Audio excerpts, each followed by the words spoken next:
Thank you for watching this video from the Canada-Europe Transatlantic Dialogue at Carleton University. This event is sponsored by the Canada-Europe Transatlantic Dialogue, CETD, and the Faculty of Public Affairs Research Month at Carleton University. CETD receives funding from the Social Sciences and Humanities Research Council of Canada. The views expressed in this video are solely those of the presenter and do not reflect the views of the CETD, SSHRC, or Carleton University. Okay, welcome to everybody, and I want to thank particularly those of you who got here on time. We have a very large registration for this conference, but people are straggling in. We had to start fairly early because we have a very packed program, and I really appreciate your arriving right at the beginning. So I'm Joan DeBardeleben. I'm the director of the Canada-Europe Transatlantic Dialogue, which is the sponsor of this event today. And I'll just say a few words to begin to give you a little bit of context for what we're doing. This is where, actually what we're doing today is the kind of culmination of an 8-year project that we've been running, which is funded by this, I have a little PowerPoint there you can see, by the Social Sciences and Humanities Research Council of Canada, which those of you in the academic sector know is the major funding council that's funded through the Canadian government. And this project is housed at Carleton. It involves partner universities, which are listed there, and we'll say more about that in a minute. And the idea behind the project has been really to, it kind of has two trends of thought, and they're reflected in our program today. One is focusing on the Canada-Europe relationship. This includes Canada-EU, but also Canada's bilateral relations with European countries in a variety of areas, economic areas, trade, dealing with conflict resolution, dealing with migration issues, whatever the issues may be, environment. And the second track is based on the idea that comparing developments in Canada and Europe is very fruitful. So on the one hand, we look at relations between the two, and on the other hand, we look at comparison between the two.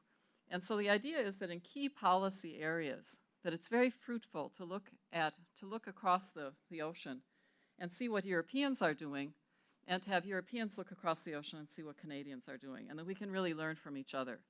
So we have several themes where we do this. One is generally social policy, which includes migration issues and integration of immigrants, where of course Canada, I think, has quite a lot to offer to Europe. And then we have social policy issues of other types, where we look at the different social models in Europe and how they've addressed some key problems that we're facing, and if we can learn from each other. Another issue has to do with governance, democratic participation. There's a lot of talk about democratic deficits. Do these exist? How do the problems compare in Canada and Europe? Things like low turnout, declining participation rates, right-wing movements, things like this that concern us on both sides of the ocean to lesser or greater degrees. And very importantly, the issue, what we call in the political science field, it's a little bit of an esoteric term, but I'll use it anyway, multi-level governance. In Canada, we call that federalism. Of course, in the EU, it's not quite federalism, so this term multi-level governance has been coined to talk about systems where you have multiple levels of decision-making and how they interact. And this is something where Canada and Europe share a lot of experience, and sometimes the member states have less power than our provinces. In other cases, it's reversed. Of course, in general, the federal government in Canada is stronger and has a strong, large budget compared to the relative proportions in the European Union. But there are many areas where it's very fruitful to look at these multi-level interactions and see what they mean for solving key problems. And we know they do create some issues for us in Canada. And of course, we know that in Europe too. So these two streams in the project are what underlie our program today. Today we're looking, today and tomorrow. Today we're looking more at the Canada-Europe relations part. Tomorrow, more at the learning from each other part. Please, we hope you'll all come back tomorrow as well, but please note that the event will be held in a different room. It's going to be held in the Senate room, which is in the building, if you go directly that way, the Robertson Hall on the 6th floor. So we hope that you'll return tomorrow. I think you'll find it new. It'll be different from today, completely different topics, a different cast of characters, and quite interesting. So now I just want to say a bit more about this project before I introduce our program. And these are the basic facts. There are 6 supporting universities that I think were mentioned on the previous slide. I'll just go back to that. Carleton, of course, University of British Columbia, Dalhousie, University of Montreal, McGill, and University of Victoria. We have 9 lead researchers who you'll get introduced to throughout the day because each one of us is involved with a particular panel. We have 73 Canadian and 23 European collaborators. The Europeans, of course, there could be many more. There are lots of European experts, but these are people who've worked with us who are interested in the Canada-Europe connection. And finally, we have 27 partner organizations that work with us. These are not individuals, but actual organizations. And the mandate I've indicated there is a little bit different from a traditional research project. This is something, it's called a knowledge cluster project. And we do something called what SSHRC calls knowledge mobilization, which means primarily not to fund research, but to get research out to users. In other words, often people, we sit and we write our academic articles, but people who need that knowledge don't get it. So our mandate is to get the knowledge that we derive from our research to the public, to public officials, to policymakers, to business, to diplomats, to government, and to therefore mobilize that knowledge so it becomes more usable. And given the themes I've mentioned, you can see why that might be important. It should enrich the public discussion by, when people are thinking of an issue in Canada, they think, well, what do other countries do? What do countries in Europe do about this? Do they have ideas that we might pick up on? And are there things we're trying? And that will enrich the public debate and the policymaking context. The second is to build a sustainable research network, which we've achieved. I'm very pleased with this. We work very well across Canada. And I should mention here that we have to give some credit to the European Union here because this network was generated initially on the basis of centers that were funded by the EU. And we built this project and this funding application working from those centers. And we now have a network that's very effective across Canada. We are in touch constantly, share all kinds of resources and ideas. And it works very well. And finally, we try to support and mentor young researchers. So these are the main mandates of this project. Now, I'll just give you a few little indicators of the kinds of things that you might benefit from that, apart from the conference these 2 days. And these are our key resources. One is our website, and that's the web address. We can post this PowerPoint later so that you don't have to scurry, but it's probably on some of the materials you've got in your folder. And there's a lot on the website. We have, of course, publications. We have information about events. We have multimedia resources and also information about opportunities. And we also have an important project outlet called EUCAnet, which is run out of University of Victoria and is very important in that it provides a database of experts. If you're looking for an expert in Canada on a particular Europe-related topic, you can go to EUCAnet and you can search our database and hopefully find the person you're looking for. And it also does, if you can read this, media scans, and you see this is, I think, the page that was posted yesterday. So this is what you would see on that page if you went there and looked at it. You'd see what kind of media coverage there is on European topics. Another important outlet, we have a peer-reviewed open access journal called Review of European and Russian Affairs. It is open to scholars to send students, graduate students, to send articles to. It's peer-reviewed, it's open access, and you can access it again at this web address, which I think there's a brochure in your folders, which if there isn't, they're probably on the table out there that tells you more about that journal. We welcome your submissions. Now today we're very pleased that we have representatives from several partner organizations with us, and very soon you'll be hearing from 2 of them. But you can see the list of partner organizations that are represented here who've sent some of their experts or some of their representatives to speak at the conference. And this shows that we're not just an academic project, but we try to engage with policymakers and also to work very actively with research centers in Europe. And then we have, the project is organized around these thematic research groups. You'll see them reflected in the program as we go through the next 2 days. And I've listed there the lead researchers, which are the main organizers of these research groups. You'll meet them as you go through the program, so I won't introduce them now. But each one of them will be involved with one of the panels, and so you'll have an opportunity to become acquainted with our lead researchers. They're serving as the chair and the discussant in most cases. And finally, we've produced, especially for this event, a series of policy briefs, which we're calling lightning policy briefs, with the idea they're supposed to jolt you into new ways of thinking. And they're all over there on that table. And these are the topics. You're free to pick them up. We have several copies there. We have a whole series on economic issues and competition, which of course is many related to the CETA agreement, which is progressing through the process until it'll be implemented. And then we have others on other topics, and they're available to you. They'll also be available on our website. We hope to add to them. We've made a real push to try to generate some. They're short. They're no longer than 4 pages in most cases, so you can digest quite quickly some of the most important developments in the particular field that's being covered.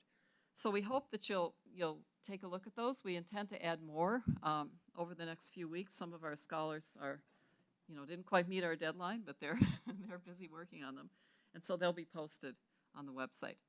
So this is the project that we're presenting today. Our goal today is to have a reflection event, a synthetic event, to look at these issues, to draw the most important developments and research findings from over the past 8 years, what they mean today going forward, both for Canada-Europe and also in terms of addressing these key policy challenges. It's, as you know, I'm sure it's and we'll hear more about this in a minute, it's a very exciting time in the Canada-EU relationship because of the recent signing of the Strategic Partnership Agreement and the Comprehensive Economic and Trade Agreement. And so it's a very fruitful time. I think in the mix of bad news we read in the newspapers, this developing relationship is actually a very good news story with a lot of very important prospects, especially with our new government in Ottawa, which I think will develop some potentials in new directions as well.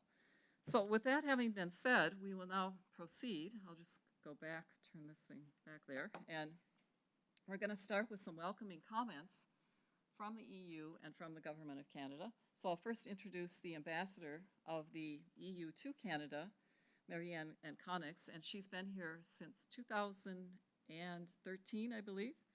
And I won't read her biography. You have it in your folder, and I think many of you know her because she's been very visible and active in promoting the EU and helping us to understand some of the developments and policies. But she'll be giving us a few welcoming comments to begin. Thank you. Good morning. Professor DeBardeleben, and I'm extremely pleased also to see so many professors who are coming from the EU Centers of Excellence from different places in Canada to the far, including the far west, I would say, where I just came last night. I came back from Alberta, so welcome to everybody, and I'm extremely pleased to be here. I especially cut my mission short in Alberta to be here today because this is a very important conference, and I would say also a very timely conference, as you said in your introduction, very timely. And I think it's also good to have a conference on which there is a kind of reflection which will be done on convergence and divergence between the European Union and Canada in the face of international and domestic issues. I think it will be maybe difficult to find some divergence because it's clear there is more convergence in this relationship. A few words about the importance of the Transatlantic Dialogue. If you look at the European Union, I think that we are a living example of European integration, where we work very closely together, cooperate with our member states, but this does not prevent that our member states also might have special interest or divergent or different interest to pursue. And it's not always easy to find a common denominator or convergence between us, and you can imagine that it might be even more difficult if you are working with a third partner. So what does this mean for the transatlantic partnership? I would say that the probability of divergent interest might even be bigger between the European Union and Canada, taking into account issues like we have a different background, a different history, a different geography, and geography sometimes can play a big role.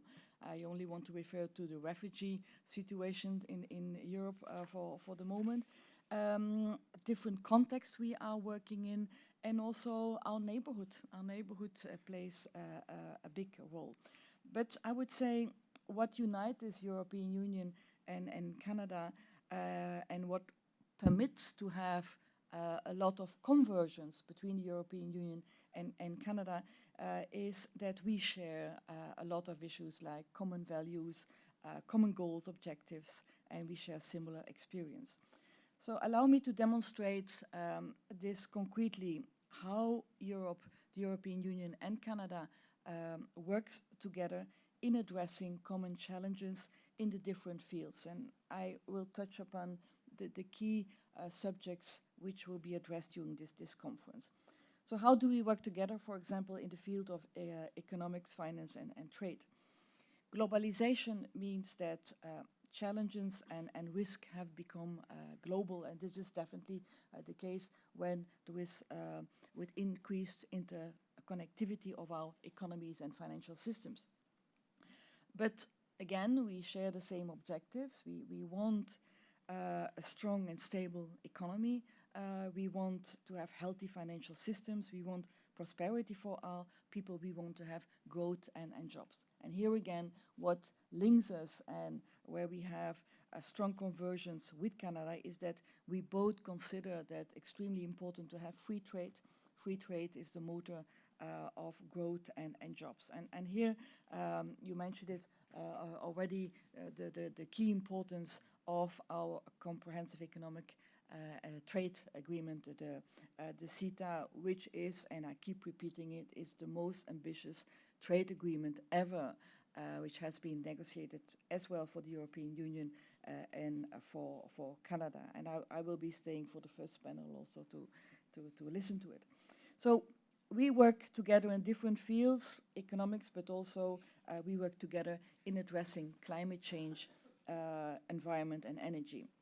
We both want a sustainable economic development for our societies, but we also want that they take into account other essentials policies that we pursue, like climate change, clean energy, high labor and social standards, health and consumer protection. And hence we have been working very closely together with Canada, and particularly with the new government on climate change. And we were extremely pleased with the role that Canada played at the last summit in Paris, and we will be very closely working together in the implementation of the Paris Agreement. We work very closely together on the energy field, on the energy file, which is a relatively, I would say, new subject of cooperation, with the objectives to stimulate clean energy and energy efficiency.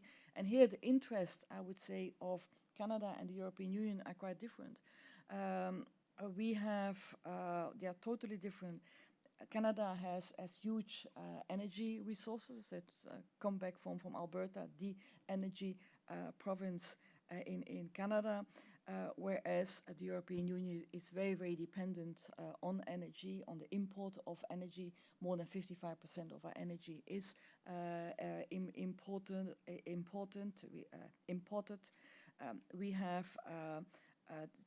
We are the biggest world importer of gas, and it's not always coming from regions which are very stable or reliable. But different situations, but again, conversions in the sense that we both want to diversify. We want to diversify our import of our energy, and here just a couple of weeks ago the European Union adopted a new energy security package, and in this package also Canada is mentioned because we would like to strengthen our cooperation in a number of areas, including on LNG, on gas, where we are looking for a diversification. And we hope to have quite soon here the visit of our Commissioner Cañete, who is responsible for climate change and energy. You see the link that we make between both, to have a ministerial dialogue with Canada on energy. So I said different situations, but converging interests, and Canada also wants to diversify. It was clear when speaking with Alberta, and here you have very interesting energy developments in the American continent, and they also will have to, with their oil and gas being in a difficult situation for the moment, they will have to look also for new markets for their oil and gas. And we hope, as the Premier from Alberta said, they're looking for having more export of their gas within Canada, and we hope also that that will lead from the east, that it might lead to the European Union. We address together also challenges in security and common geopolitical areas where we are very close allies, and just two examples where we work together. We have a common interest that the integrity of borders of sovereign states are respected, and hence we have aligned our position towards Russia by imposing sanctions, because we also cannot allow to have a renaissance of imperialism, and we are united in supporting Ukraine. Another example is that we join forces in fighting terrorism and contribute to peace and stability all over the world. And finally, we are addressing challenges in the field of refugees and migration. The refugee situation is, for the moment, it is a global challenge which primarily affects the European Union because of the large influx of refugees which are fleeing regional crises and wars. But I would like to refer to the words of the UN Secretary General Ban Ki-moon, who said that the current refugee crisis is not only a European but a global issue. And I just want to recall that currently there are more than 60 million refugees and displaced people in the world. And because it's a global issue, it's also, I think, the responsibility of the international community to address it. And therefore, we need international cooperation and solidarity. A few words about the refugee situation in the European Union. The challenge is enormous. We had only last year more than 1.5 million refugees and economic migrants who came into the European Union, and only the first months of this year we had more than 135,000 people who entered, and the reasons why they come are quite well known. I pointed already to the geography. We do not have two oceans on the left and on the west and the east of the European Union. We are very, very close to regions where there is crisis and there is war and poverty. It's only 80 kilometers from the south of the European Union to the north of Africa. People are fleeing poverty. And a third reason, I would say, while we have these people coming to us, is also that we are an open society. We may not forget this. We are an open society where we value and protect human rights and human dignity, and we are a prosperous a society and who can also afford to support those who are in need, and whatever is being said, we are doing our utmost to address the challenge. And it's a very, very difficult situation for the European Union also to keep our member states together. We can only address it if we stay united and address it jointly in the European Union. But again, I would say it's not a Greek, not an Italian, not a German, or even not only a European problem, it's a global problem, and we count on the responsibility and the solidarity of others, as well within the region as outside the region. And I must say that we are pleased with the measures that this government has been taken by accepting 25,000 Syrian refugees, in addition to the very generous contribution in humanitarian assistance that Canada is doing. And we hope, of course, that this will continue and be increased. And this is the reason more why the transatlantic dialogue is very, very important. A final word about the European Union, Canada, and 40 years. 2016 is, for us, a very important year because it's a kind of celebration year. We are celebrating on the 18th of February. We celebrated that our delegation here has been opened 40 years ago. Our diplomatic relations date already, they are more than 56 years old, but our delegation was opened 40 years ago by then Prime Minister Pierre Trudeau, and we had the pleasure to have his son for the 40 years celebration. But also it coincides with the 40th anniversary of the European Union-Canada framework for commercial and economic cooperation. And when I was doing some research, when the negotiations started, when it was signed, when it entered into force, I discovered, to my surprise, that everything happened in the same year. Our delegation was opened in February. Negotiations started in March. The agreement was signed in July, and it entered into force on the 1st of October of 1976. I think in these years that was possible. It's not anymore possible today. But this, I think, this ambitious first agreement that we had reflect our close friendship and partnership. In 40 years, a lot has changed. A lot has changed within the European Union, within Canada. The world has changed.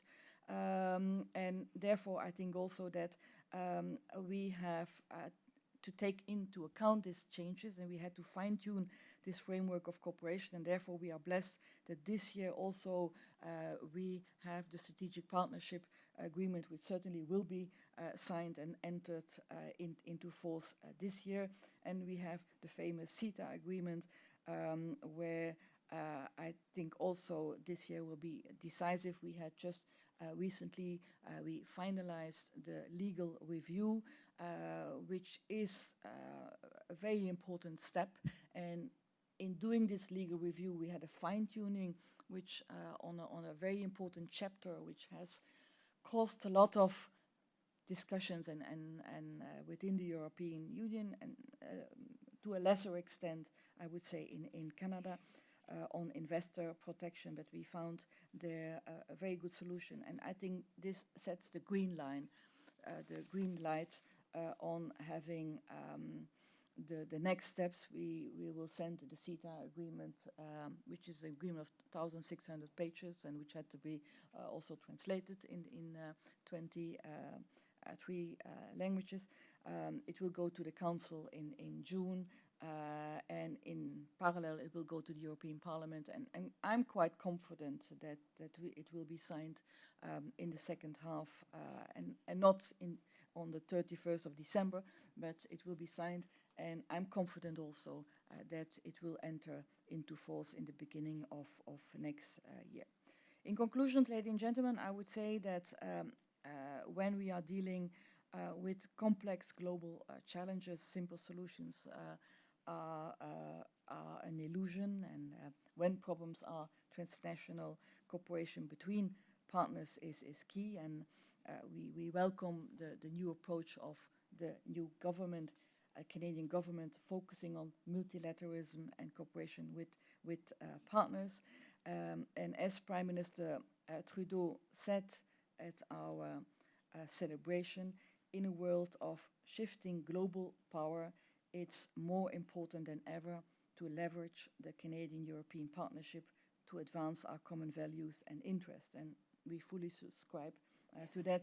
And with our shared values, with our common interests, the European Union and Canada together can bring great value and deliver significant benefits, first and foremost to our citizens, but also to the global community at large. So I thank you very much, and I wish you a very, very fruitful conference.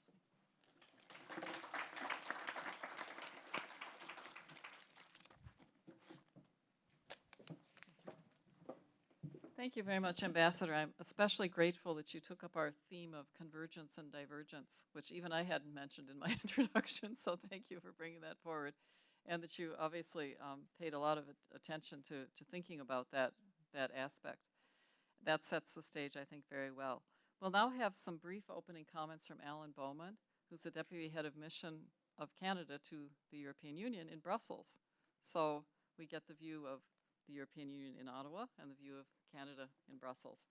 He will also be speaking on our second panel, so his comments may be somewhat briefer than the ambassadors because he'll get a chance to elaborate on some points on the panel. And we'll also have Manfred Auster from the EU delegation coming back on that panel to talk specifically about crisis management. So Alan, he's worked, I should say before you come up, Alan Bowman has been a wonderful partner to the Canada-Europe Transatlantic Dialogue. Both the delegation and the mission to the EU of Canada are partners on the project. This was agreed about, you probably don't remember either of you, it was like 8 or 9 years ago.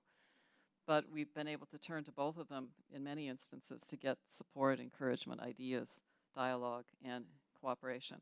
So thank you to both of you, and particularly now in introducing Alan, I want to acknowledge the great role that he's played with us in the project. So thank you, and thank you for coming to Ottawa to do this. Well, thank you very much. I'm very, very happy to be here. Je voulais d'abord, cependant, commencer par vous souhaiter la bienvenue en français. Je sais que la langue de travail aujourd'hui, ce sera l'anglais, mais il y a beaucoup de francophones dans la salle et je voulais quand même vous souhaiter la plus chaleureuse des bienvenues dans notre langue commune et j'espère qu'on va quand même pouvoir se parler un peu en français au cours de la conférence. Comme mon nom ne l'indique pas, je suis très francophone. Mais enfin, so very, very happy to be here. Very happy to have come from Brussels to participate in this, and for a slightly broader program in Ottawa. I haven't been back in a bit of time, and it's always good for us to come back and take the pulse of what's going on in this country that we represent abroad, especially given the changes in policy that we've seen. I wanted to say at the outset that, I'll be very brief, and I won't repeat everything that Ambassador Coninsx said, but I just want to say that if I had to make a speech on Canada-EU relations in this day and age, I would say exactly what she said. I mean, we are, it's almost scary how aligned we've become on almost everything. I mean, diplomats like me, we promote relationships, but we also manage irritants. I mean, that's part of our job. And now there's nothing left. I mean, we had all these irritants before, and until a few months ago, at least, we still had the environment. But now we don't even have that. I mean, it's so we're completely aligned on almost everything, and it's wonderful to actually be building a positive-looking partnership and to focus on entirely the positive. I mean, a year ago, I would have been very cautious in talking about all kinds of things like seals and the Arctic and the environment. But now, I mean, it's a beautiful space for Canada-EU relationship. And about 2 years ago, I would have been talking about CETA negotiations, and at that time, the DG Trade in Brussels was our counterpart, our opponent in a way, our negotiator. I mean, we weren't agreeing, so it was difficult. Now we're actually working with DG Trade together in promoting the agreement. So it's odd because for people with a bit of a trade background, you're working with the other side to promote something together is a bit weird when we've negotiated so hard against them. But it's fantastic. It's a really good place to be for the relationship. As the ambassador said, CETA is on a good track.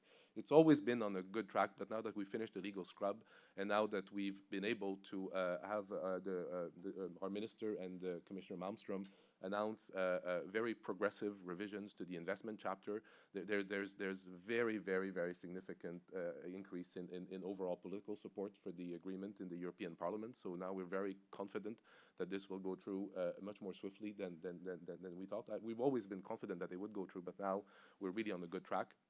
We do hope that the EU will be able to, it's more complex to ratify a treaty in the EU than in Canada, so we hope that all of the steps that remain will be completed this year. We certainly are promoting this, and I was delighted to hear the ambassador say that from the EU's perspective, there's commitment to ratification of both the CETA and the SPA this year. I'll talk a bit more about the SPA during my remarks on the security panel, but that's an important agreement for us as well, that will open the door to new cooperation in all kinds of different areas. So in order to keep my remarks brief, I mean, if you're taking notes, just say that everything that the ambassador said, I also said. Because we really see the world the same way these days. I wanted to say a few words. Also, I wanted to thank the ambassador for also the work that she's doing in Ottawa to make the EU more visible. I mean, as someone who's, most of my career has been spent on Asia. I mean, I started working on Europe at the very beginning I studied in Europe and then went to Asia and then forgot about Europe for a while and then came back to Europe a bit late. And many of us in the department and in Canada take Europe for granted. And when we think about strategic reviews, it's all about engaging Asia, it's about Latin America, it's about emerging powers. And we kind of forget our closest, deepest, most cherished partner. And I think it's important to remind Canadians and to remind people in this room and more broadly in Canadian society just how deep the relationship is and just how absolutely like-minded we are.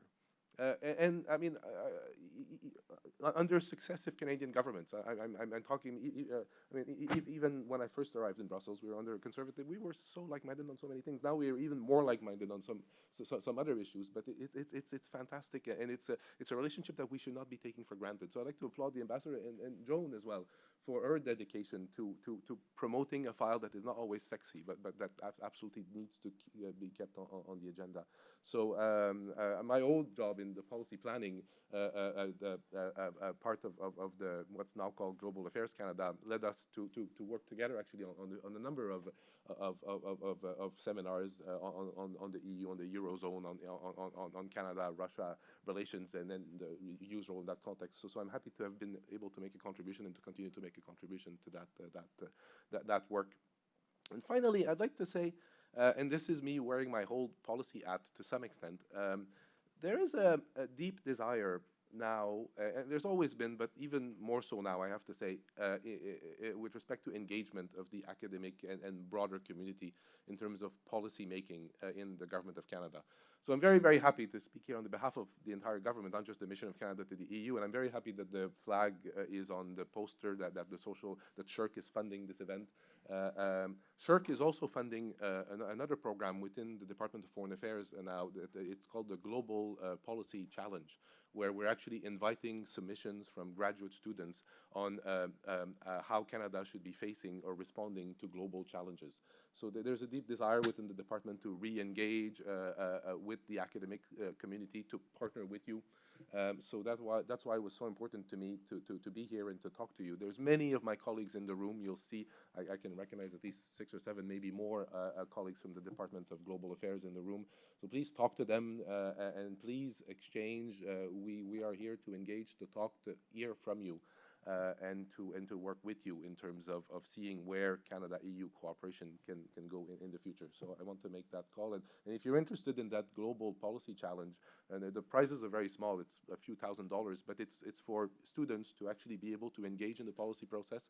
It's on our website, so it's international.gc.ca, and there's a banner for the program. The deadline is March. It's coming up very quickly. I forget the exact date, but it's pretty soon. So if you can't participate in this particular cycle, keep it in mind for the next cycle. And those of you who are professors, please encourage your students to participate, and certainly and encourage them to apply for internships at the mission of Canada to the EU, where we work very closely with many of the institutions in this room to bring your students into our office and give them real policy experience alongside us, and some of them actually even make it into the department afterwards. So many of them think that, well, this is very bureaucratic and not so interesting, but quite a few of them actually do join us.